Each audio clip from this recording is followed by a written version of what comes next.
Bien-aimés, shalom, shalom, shalom. Nous vous saluons dans le beau et précieux nom de notre Seigneur Jésus-Christ. Et nous avons la foi que vous vous portez très bien par la grâce du Seigneur Jésus. Une fois encore, nous sommes là pour vous révéler les choses cachées dans le royaume de Dieu dans lequel nous sommes. Et nous avons encore la grâce de comprendre certaines choses qui ne sont pas données à tout le monde. Et aujourd'hui, dans cette nouvelle émission, par la grâce du Seigneur, nous allons essayer de comprendre une situation qui se pose, un problème qui se pose dans le corps de Christ aujourd'hui. Bien aimé, vous n'êtes pas sans savoir que malgré que beaucoup de personnes sont nées de nouveau, ces personnes trouvent encore des difficultés, rencontrent encore des problèmes à vivre véritablement la victoire en Jésus-Christ. Ils tâtonnent encore. Ils ont encore des difficultés à progresser dans la vie. Et surtout dans le monde dans lequel nous sommes, c'est compliqué. À un moment où on se demande si véritablement le Christ dans lequel je suis, est-ce que ce Christ, c'est vraiment ce Christ-là qui a vaincu la mort? Est-ce que c'est vraiment lui qui a vaincu les échecs? Mais pourquoi, malgré que je suis né de nouveau, je vis encore des échecs, je vis encore des humiliations, je n'avance pas, je tâtonne, je ne progresse pas? Bien aimé, aujourd'hui, nous allons essayer de comprendre ce qui se passe. Qu'est-ce qui peut expliquer cela? Pourquoi, bien que tu sois né de nouveau, cela fait je ne sais combien d'années, mais malgré ça, c'est compliqué. Ça n'avance pas. Et toi-même, tu le sais. Si tu fais partie de ces personnes qui vivent cette situation, je te dis, reste connecté, reste branché pour ces quelques minutes qui vont suivre. Et par la grâce de Dieu, nous allons essayer de t'expliquer de façon claire et précise ce qui se passe et ce que tu dois faire pour changer la donne. Que le Seigneur nous bénisse. Et aujourd'hui, par la grâce de Dieu, nous avons encore avec nous une personne pas des moindres. Pour ceux qui nous ont déjà suivis par le passé, c'est quelqu'un qui s'y connaît bien, puisque après tout, c'est aussi le fils du royaume, c'est un fils du royaume de Dieu. Et par la grâce de Dieu, il est également docteur et un enseignant de la parole du Seigneur. Et ensemble avec lui, nous allons essayer de comprendre, mais pourquoi beaucoup de chrétiens ont de difficultés à progresser. Ils continuent d'échouer. Alors que normalement, l'échec, ce n'est plus notre partage. Mais pourquoi ça continue? Frère Moïse, bonjour. Merci, frère Brice, pour l'invitation. Je suis tout en joyeuse de recevoir votre invitation et d'être avec vous pour éclairer le peuple de Dieu. Éclairer le peuple de Dieu, comme vous le savez. Et nous sommes dans le monde obscur. Exactement. Et dans l'obscurité, personne ne comprend rien. Dans l'obscurité, tout se mélange. Dans l'obscurité, on n'arrive pas à discerner qui est qui. Dans l'obscurité, on peut confondre un visco à vos tissus, les tissus que vous avez. On peut confondre dans l'obscurité, on peut confondre un visco à Tchonwi de 500 francs. Est-ce que vous voyez ce que je dis? Donc, c'est le vrai problème. L'homme est dans ce système ténébreux, obscur, et il se confond. Le chrétien se confond, le fils du royaume se confond. Raison pour laquelle la Bible dit mon peuple périt faute de connaissance. Et on a besoin de la lumière. Lorsque la lumière apparaît, on différencie Tchonwi de Visco. Effectivement. Donc cette émission, c'est pour apporter la lumière, pour que chacun découvre qui il est. Absolument, absolument. Merci beaucoup, frère Moïse.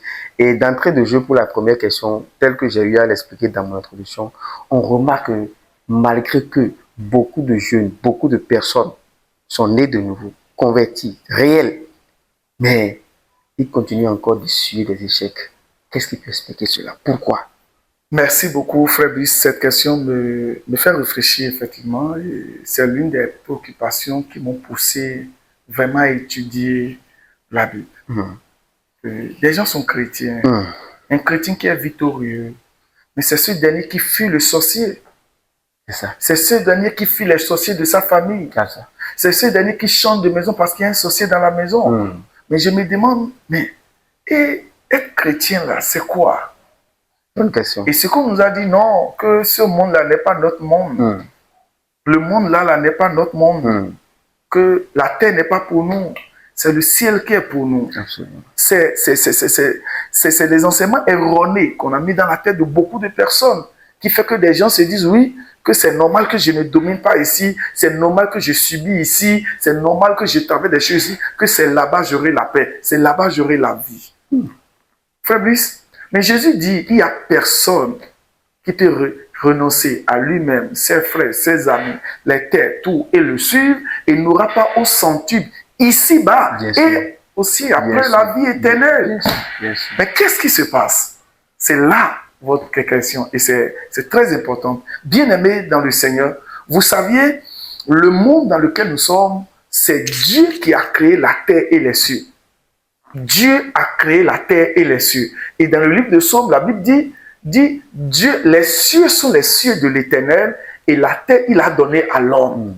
Et regardez, Dieu a créé l'homme pour pouvoir faire quoi? Pour pouvoir régner sur la terre, pour pouvoir être le dominateur de la terre. Ce qui fait que dans ma langue, on dit Obeto. Obesi Oto.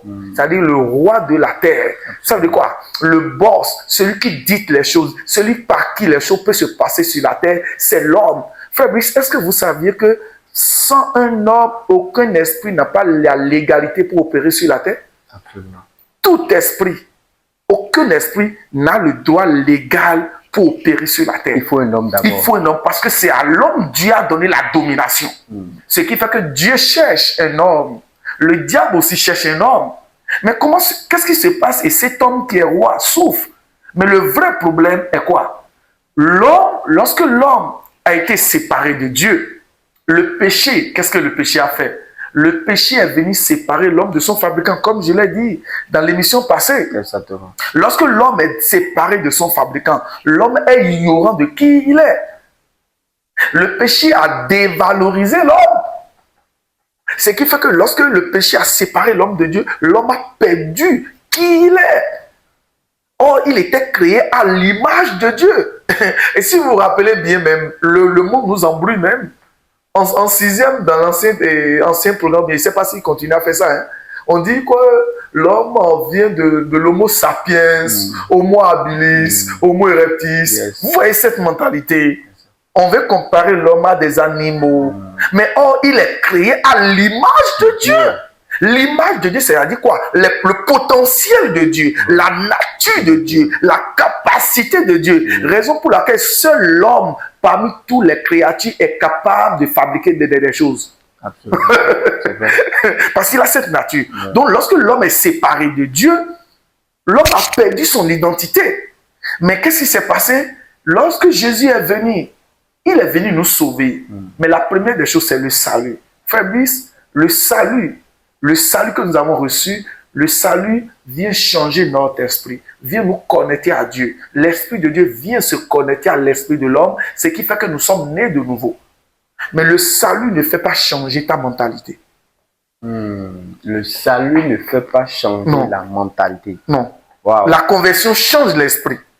Mais si la pensée n'est pas changée, n'est pas renouvelée, tu vas continuer à vivre comme un esclave. Raison pour laquelle Paul pouvait dire, si le Fils ne grandit pas, il ne diffère en rien d'un esclave. Il est né de nouveau, mais il a les mentalités de sa vie d'avant. Il va continuer à vivre parce que quoi? Tel un homme pense, tel il sera. Dis-moi ce que tu penses et je te dirai ce que tu seras. Dis-moi la pensée qui est dans ton cœur et je te dirai quelles seront tes décisions. Exactement. Raison pour laquelle, avant que le diable même ne détruise la vie de quelqu'un, il faut qu'il sème sa pensée en toi d'abord. Avant que quelqu'un ne tombe dans l'adultère, il faut que la pensée de l'adultère entre en lui. Absolument. Et ça l'attire vers l'adultère. Avant de manifester la vie victorieuse en Christ, il faut que les pensées victorieuses de Christ entrent en toi. Exactement. Donc le vrai problème, l'homme qui a le salut est né de nouveau. Il est ignorant de qui il est, ce qui fait qu'il subit les choses comme tout le monde. Raison pour laquelle on ne voit pas la différence entre un chrétien et un païen. Les deux vivent la même chose. Or, la Bible dit, le temps vient, on verra la différence entre ceux qui servent Dieu et ceux qui ne servent pas Dieu. Autrement dit, on verra la différence entre le païen et le né de nouveau. Frère Brice, donc le problème, c'est la connaissance. Ça, c'est la Bible dit, mon peuple férit, faute de quoi? De connaissance. Et c'est le pourquoi cette émission est vraiment une opportunité pour apporter la lumière. Mais comment avoir cette connaissance? La Bible dit, il dit quoi? Ta parole est une lampe à mes pieds. Ta parole est une lampe à mes pieds. Tu veux la lumière? Cherche la parole. Et c'est pour ça que je t'invite vraiment à suivre cette émission jusqu'à la fin. Ça te fera du bien.